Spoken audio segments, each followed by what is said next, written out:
Au début, je croyais que c'était des forces spéciales qui tiraient sur des trafiquants de drogue. Et c'est juste après qu'on s'est aperçu que c'était une fusillade qui a pris pour cible Charlie Hebdo qui était juste à côté.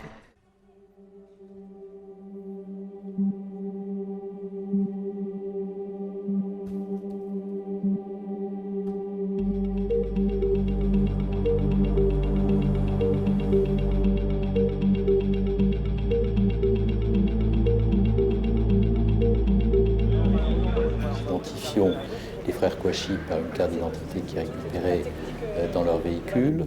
Nous savons très vite que ces frères Kouachi appartiennent à un réseau d'individus radicalisés qui sont connus des services, et l'objectif pour nous est de les mettre immédiatement en état de nuire et d'organiser des attentats, d'autres attentats sur le territoire national, et commence une longue traque qui finira le vendredi.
Allant dans le magasin, donc c'était après Charlie Hebdo, je me suis dit peut-être pas très raisonnable d'aller dans un magasin cachère à un moment pareil. Et puis je me suis raisonné, oh non, sois pas ridicule, bon, c'est pas parce que tu vas y aller à ce moment-là qu'il va se passer quelque chose. Eh ben oui, j'avais tort. J'ai vu Koulibaly qui était dans le fond du magasin, il avait rassemblé tout le monde sur une travée.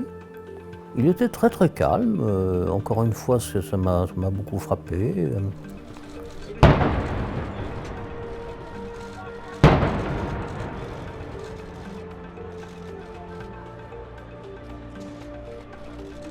Quelques secondes après l'explosion du fond du magasin, il y a eu une deuxième explosion. Alors là, c'était juste en face de moi, sous le rideau de fer qui était baissé. J'ai vu le rideau de fer qui se levait un tout petit peu. Et là, je me suis jeté par terre, évidemment, en mettant mon sac sur la tête. J'ai eu le temps de voir les chaussures des policiers. Et puis ça s'est ouvert, et alors là, ça a pété dans tous les sens.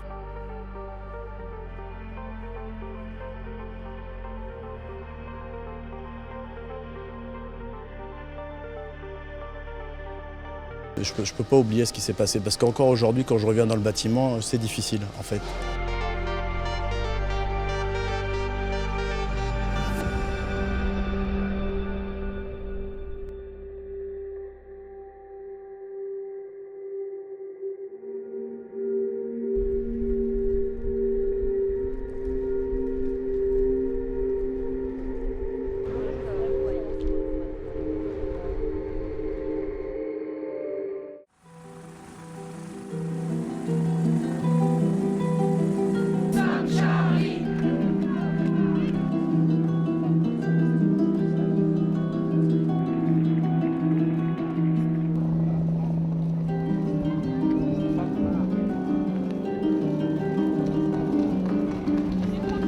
Si je veux garder une image optimiste malgré l'intensité du drame, c'est cette foule silencieuse dans les rues et surtout au balcon des immeubles qui, dans le silence, communie, à la fois dans le respect des morts et dans la fierté de faire nation.